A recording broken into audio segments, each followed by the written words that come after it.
Buenas tardes, compañeros, amigos, colegas, seguidores.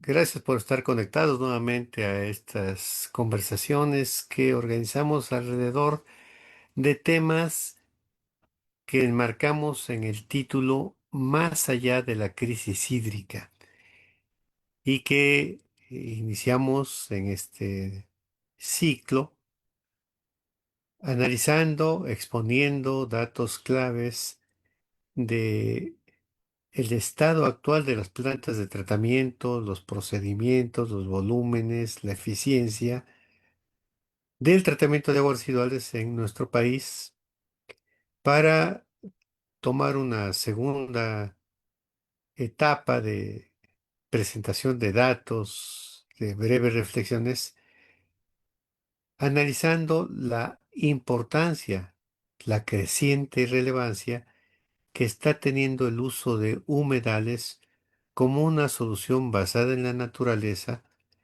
para reducir la emisión de enormes cantidades de gases de efecto invernadero hacia la atmósfera provenientes de las plantas de tratamiento y para eh, cubrir mayores dimensiones de los beneficios que puede traer este tratamiento tanto desde el punto de vista de la limpieza de las aguas residuales, que es la función originaria de las plantas de tratamiento de aguas residuales, como en la posibilidad de que un crecimiento ordenado, sistémico, de vegetales, vegetaciones, unas de eh, altura baja, otras de altura media y otras de crecimientos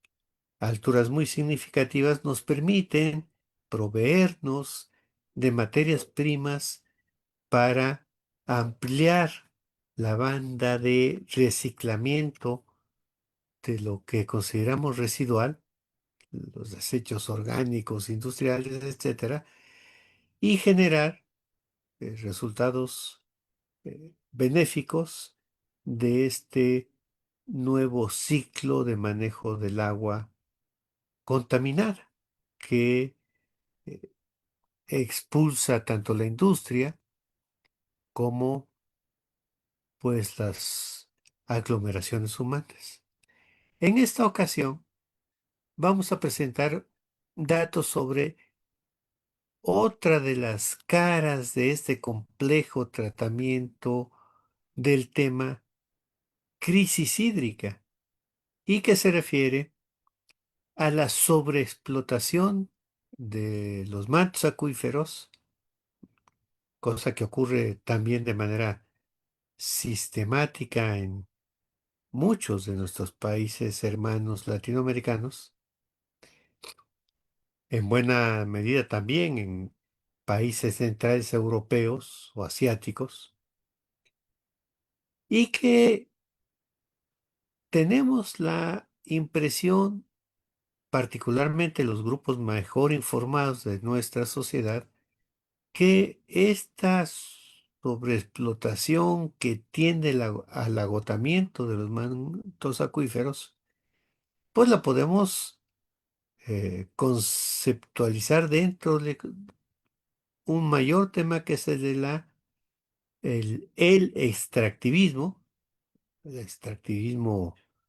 del petróleo, de los minerales preciosos, etcétera, pero que en el caso del agua el extractivismo tiene, digamos que una cara débil que le justifica extraer agua porque no tenemos suficiente agua en los cuerpos superficiales ya altamente contaminados, y una cara bastante más perversa que es la extracción de grandes volúmenes de agua, en la gran mayoría de los casos legalmente autorizada por concesiones que otorgan los organismos operadores de agua o la Secretaría que regula el tema que es la CONAGUA, más bien el Consejo Nacional de Agua, ¿no?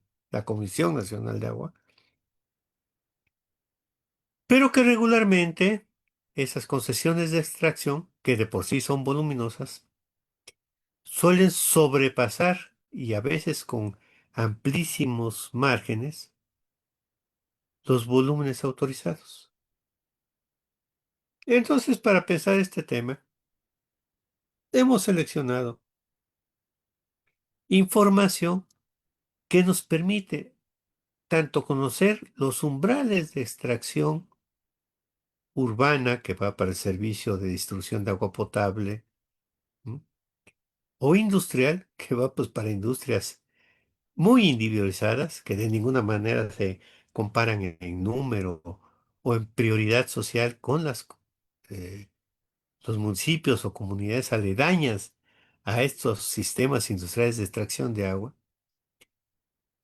y que generan severos problemas de un ma- más profundo fenómeno de agotamiento de las aguas profundas del acuífero, ¿m?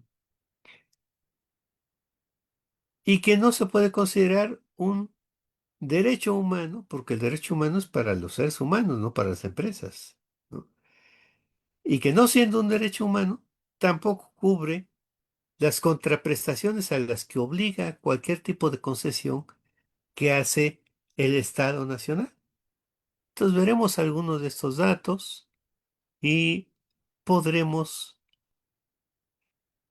después de esta sesión, tener una reflexión más sistemática, mejor informada y probablemente más rigurosa sobre esa imagen de la que muchos de nosotros partimos, ¿no? Los responsables de la crisis hídrica somos mucho menos nosotros que la gran industria beneficiaria de enormes tasas de ganancia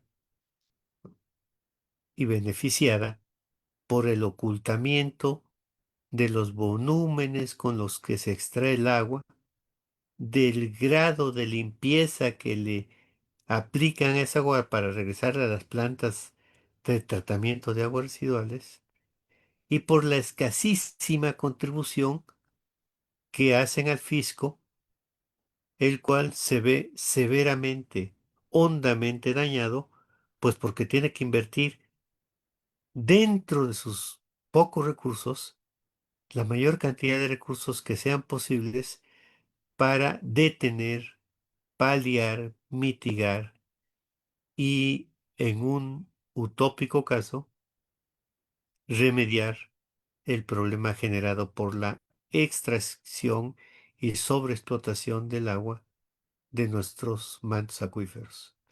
Entonces vamos a presentar ahora los cuadros sintéticos de esta información con los cuales avanzaremos en un comentario final.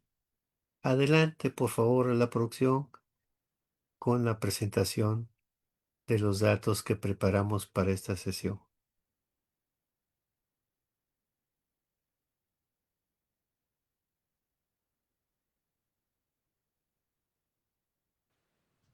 Cuadro 1. Situación de acuíferos compartidos, Estado de México, Ciudad de México. Acuífero Cuautitlán, Pachuca. Municipios o alcaldías involucradas, Cuautitlán Izcalli, Tultitlán y Escapotzalco. Estado crítico. Sobreexplotación metro cúbico sobre año, menos 142.500.000. Disponibilidad urbana, 45 litros por habitante por día. Disponibilidad industrial, 12 millones. Acuífero.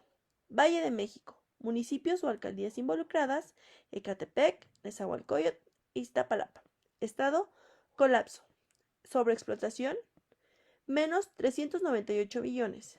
Disponibilidad urbana: 28 litros por habitante por día. Disponibilidad industrial: 18.500.000. Acuífero Texcoco. Municipios o alcaldías involucradas: Texcoco, Chimalhuacán, Los Reyes, La Paz. Estado: alto. Sobreexplotación: menos 87.300.000. Disponibilidad urbana, 62 litros por habitante por día. Disponibilidad industrial, 5.200.000. Acuífero Chalco-Amecameca. Municipios o alcaldías involucradas: Chalco, Valle de Chalco y Amecameca. Estado: moderado. Sobreexplotación: menos 24.600.000. Disponibilidad urbana: 85 litros por habitante por día. Disponibilidad industrial: 3.100.000. Cuadro 2. Municipios no conurbados del Estado de México con crisis hídrica. Municipio Atlacomulco. Acuífero principal Atlacomulco-Jocotitlán. Sobreexplotación metro cúbico sobre año menos 9 millones. Principal usuario industrial Jumex. Extracción industrial 3.500.000. Valle de Bravo. Acuífero principal Valle de Bravo. Sobreexplotación menos 3.200.000. Principal usuario industrial turismo. Extracción industrial 1.800.000. San Felipe del Progreso. Acuífero principal Lerma. Sobreexplotación menos 6.700.000. Principal usuario industrial Bimbo. Extracción industrial 2.400.000. Municipio Ixtapan de la Sal. Acuífero principal Ixtapan Tonático. Sobreexplotación menos 1.900.000. Principal usuario industrial balnearios turísticos. Extracción industrial 950.000. Cuadro 3. Extracción de agua para uso urbano versus industrial en municipios clave del Estado de México. Municipio Ecatepec. Extracción de uso urbano 45.2. Empresa 1, Coca-Cola. Empresa 2, Nissan Mexicana.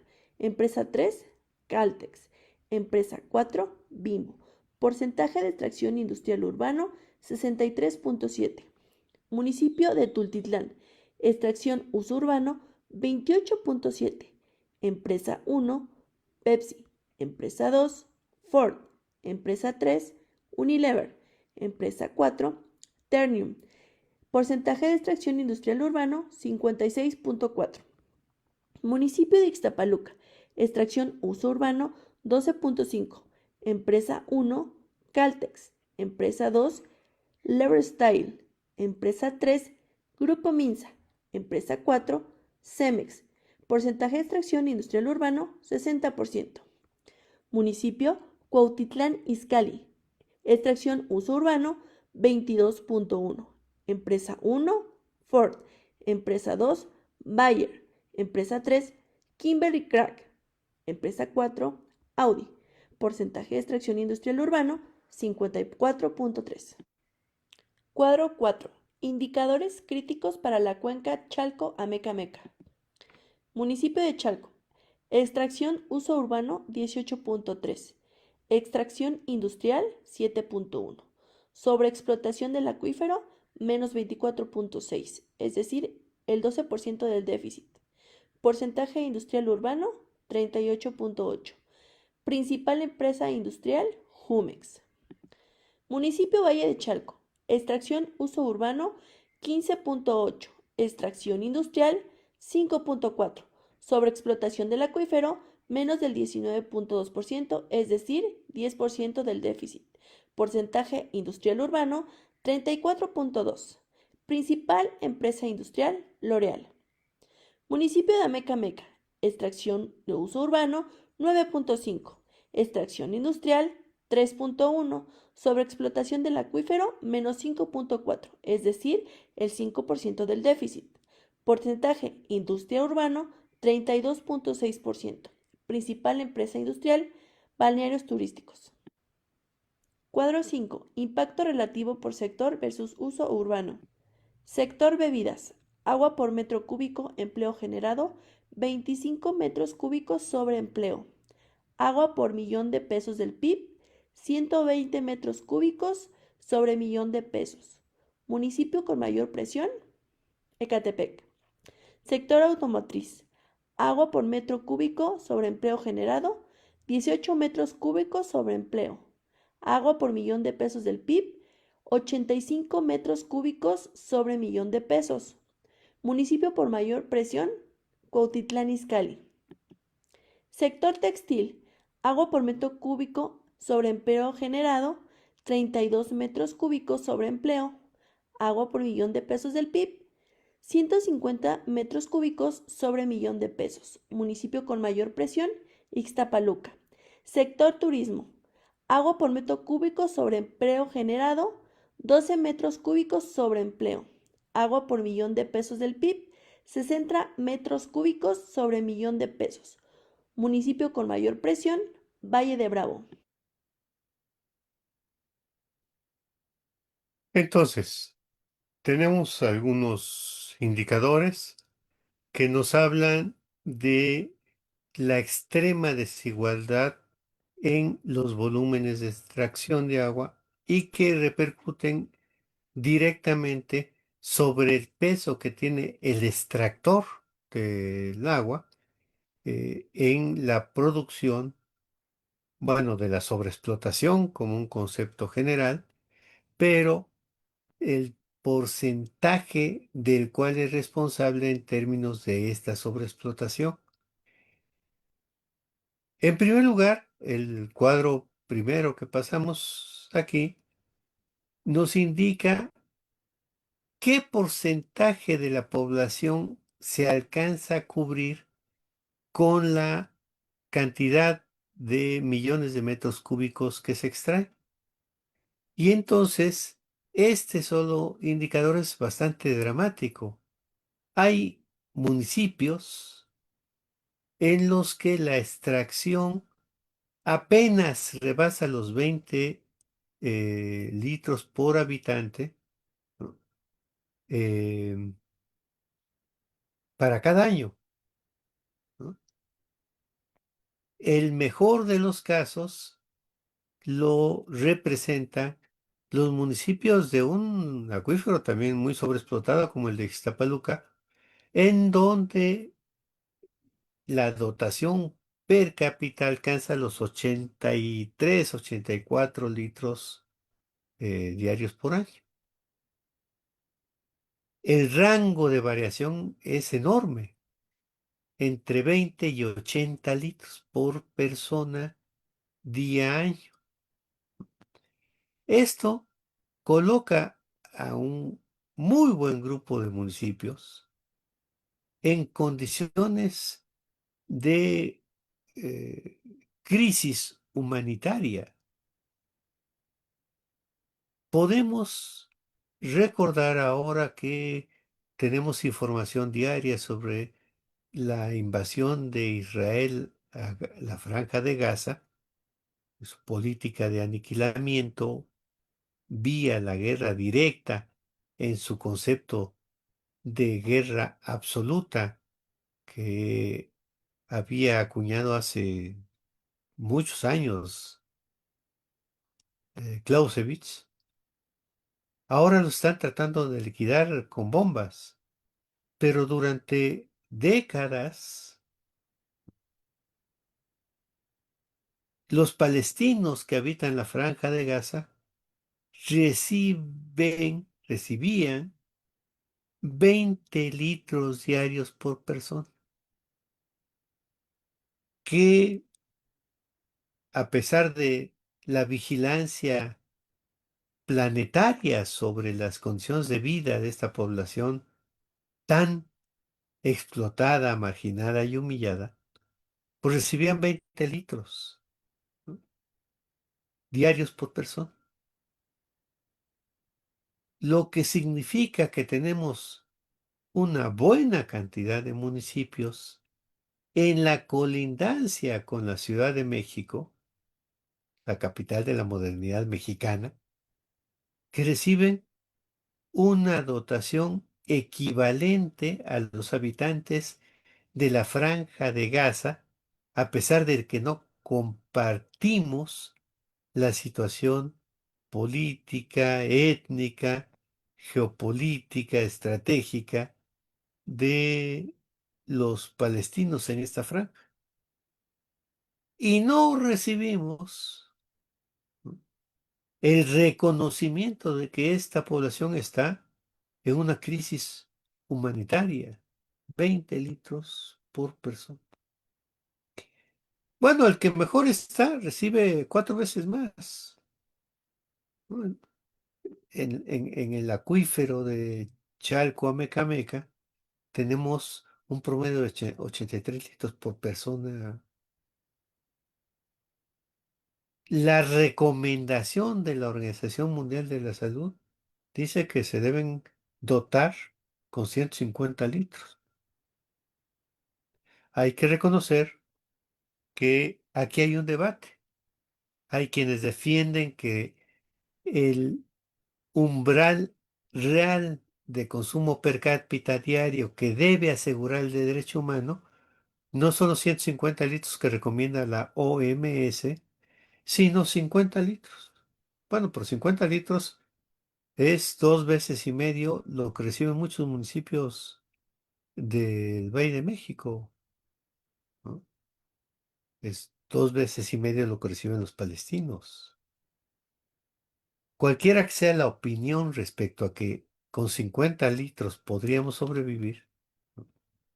Lo podríamos hacer independientemente de si nos acogemos a un paradigma de izquierda o de derecha, podríamos sobrevivir, pero con ciertas condiciones de optimización de nuestros consumos y de tasas de reciclamiento de agua.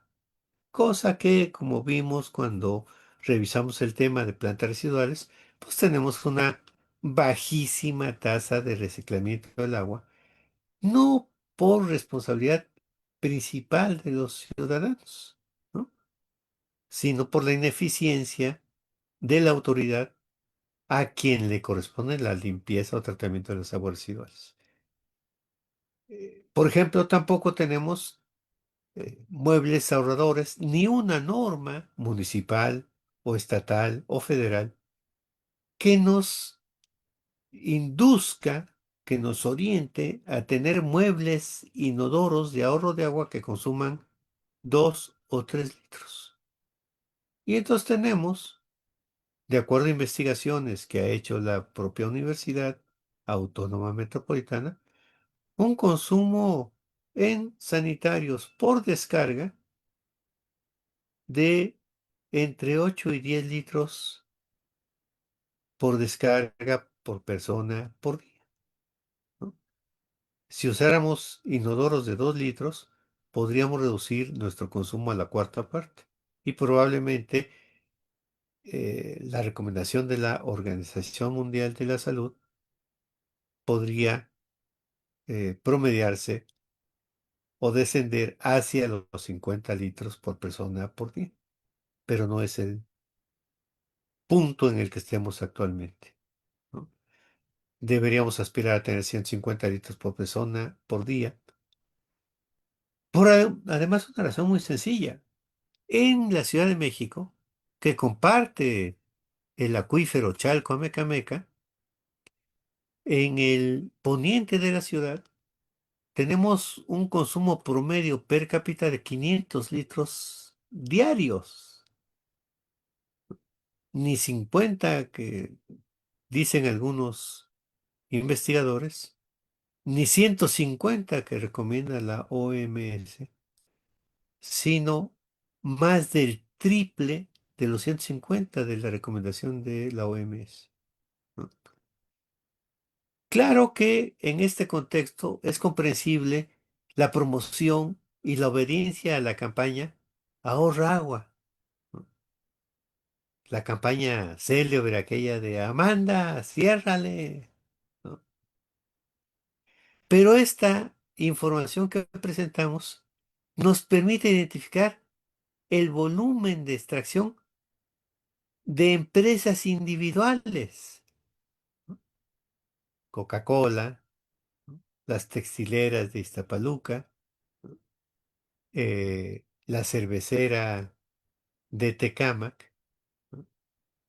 Eh, Empresas como Bimbo, ¿no? Que consumen una barbaridad de agua. Una sola empresa puede consumir más del 50% de lo que consume toda una población, como en el caso de Iztapaluca, ¿no?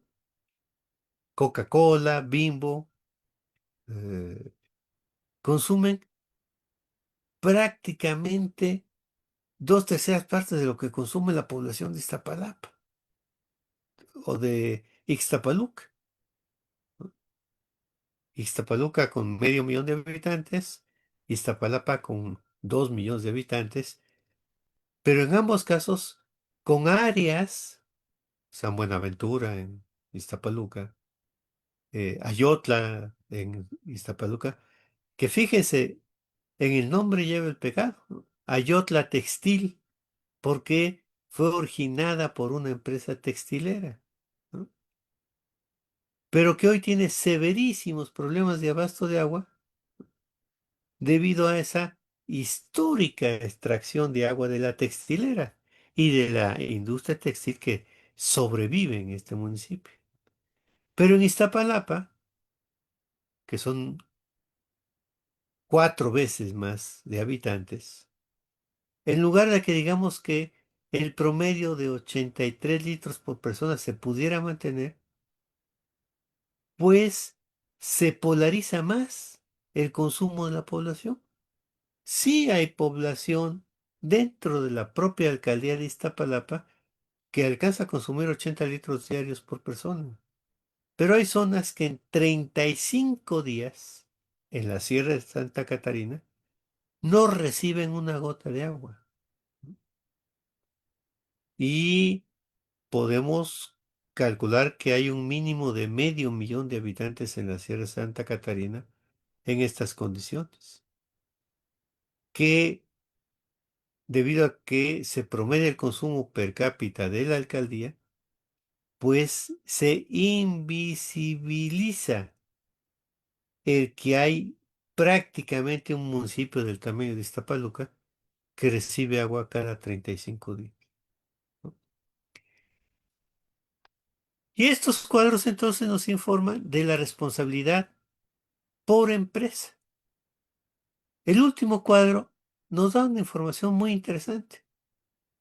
¿Cuánto impacta la extracción de agua en litros o en millones de metros cúbicos respecto a la generación de empleo? Y pues ven que su impacto es bajo. Y cuando se mide la responsabilidad de una empresa o de cada una de estas empresas respecto al déficit total, pues el porcentaje es muy elevado. Los datos deben ser leídos como datos individualizados de la responsabilidad de cada una de estas empresas, pero que solo forman un ejemplo. Está la industria automotriz en Naucalpan, Estado de México, la industria automotriz de Toluca, la industria alimenticia, la industria textil de los municipios de Toluca, bordeando la frontera de la cuenca del Valle de México con Tlaxcala, y que todas ellas pues forman un volumen de extracción y de responsabilidad del déficit en el acuífero mucho mayor del 25%, probablemente más cercano al 90% de responsabilidad en la producción del déficit de agua que la población que ocupamos el vasto territorio de la cuenca del Valle de México. Entonces, así como hemos escuchado las campañas de Amanda, ciérrale, o gota a gota el agua se agota, ¿no?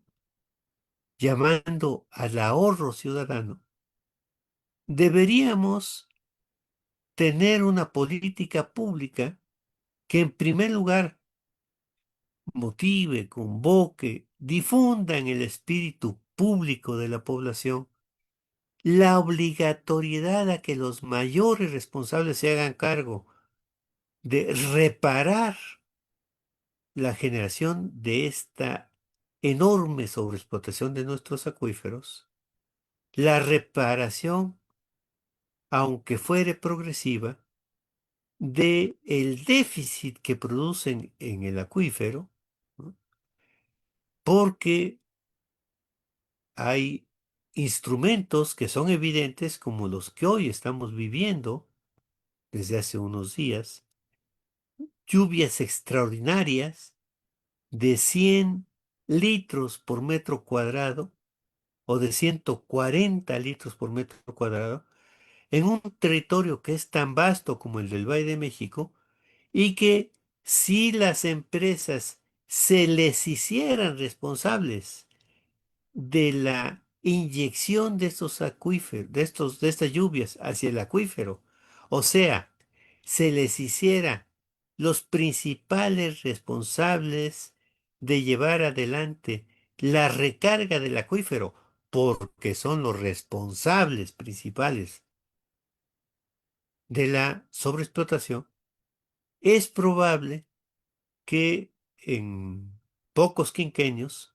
pudiéramos recuperar la capacidad de almacenamiento que tiene nuestro acuífero. El volumen de agua que cae es impresionante. Por eso tenemos lagos tan distribuidos en el Valle de México, desde Xochimilco hasta Zumpango, ¿no? 7 grandes lagos principales y una reserva eh, en el subsuelo prácticamente inalterable, porque la población que habitábamos o que habitaban entonces en el México precolombino, incluso en el México colonial, será mucho menos eficiente para extraer los volúmenes de agua que hoy se extraen. No existía la industria con este modelo extractivista tan eficiente para producir enormes, colosales daños sobre nuestros acuíferos. ¿Qué hay que hacer? Recargar el acuífero. La naturaleza ofrece una solución basada en la naturaleza, todavía mejor que la solución basada en la naturaleza de tratamiento de aguas residuales. Nos ofrece enormes volúmenes de agua de lluvia, que lo que tenemos que hacer con modelos bastante sencillos es guardarla, acopiarla en nuestro acuífero, que es una cisterna inmensa, pero claro que se requieren recursos. Entonces, solo con grabar, escúchenme por favor, solo con grabar el 5% las ganancias de estas empresas o con elevar los cobros del agua concesionada a estas empresas, se podrían, sin dañar los ingresos de estas empresas, imagínense a Coca-Cola o a Heineken, pagar 5 o 10% más sobre el consumo de agua que tiene. Y con eso podríamos proceder a una política masiva de diseño, instalación de pozos de infiltración que alimentarían aceleradamente, muy aceleradamente, el acuífero que hoy lo tenemos tan sobreexplotado y debilitado. Un comentario adicional. Hay acuíferos que por su volumen de extracción y debilitamiento en la disponibilidad de agua han sido prácticamente cerradas todas las autorizaciones para sacar un litro más. Se ha prohibido aumentar concesiones de extracción.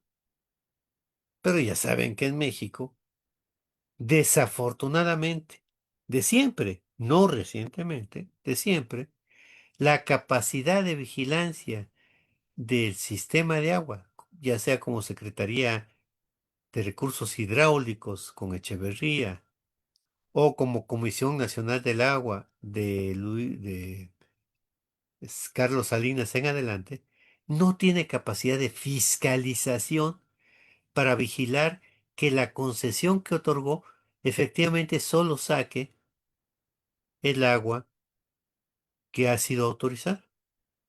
Ni siquiera es accesible la información sobre el volumen de consumo de energía eléctrica que usan las bombas para extraer el agua de estas grandes empresas. Y ni siquiera sabemos si efectivamente pagan el total de la electricidad que utilizan.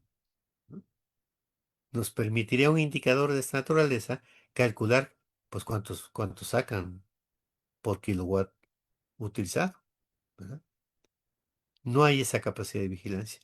Tampoco hay la capacidad de vigilancia para obligar a que las empresas, bueno, saquen un volumen muy grande en una ocasión, pero que luego la reciclen y ya no extraigan agua.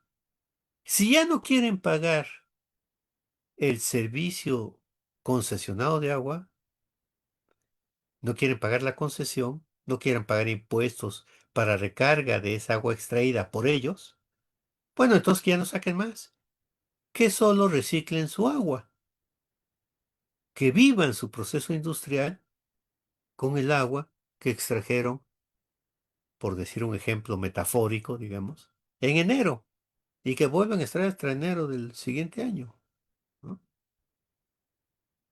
Es decir, las alternativas son muy sencillas de deducir, no de inventar, no de imaginar. Deducir del consumo real que tienen estas grandes empresas y por lo tanto de la responsabilidad que tienen en la producción del déficit, ¿no? Vamos a dejar aquí estos comentarios. Esperamos que nos permitan leer los comentarios que se les han ocurrido a propósito de estos datos. Para quienes vieron de manera muy rápida la información, vuelvan a consultar el video porque este quedará tanto en el Facebook con el que estamos emitiendo esta transmisión, como en la página de YouTube y particularmente si visitan la página del Museo Gota de Agua, podrán encontrar el enlace pertinente para reproducir nuevamente esta información que aquí hemos proporcionado.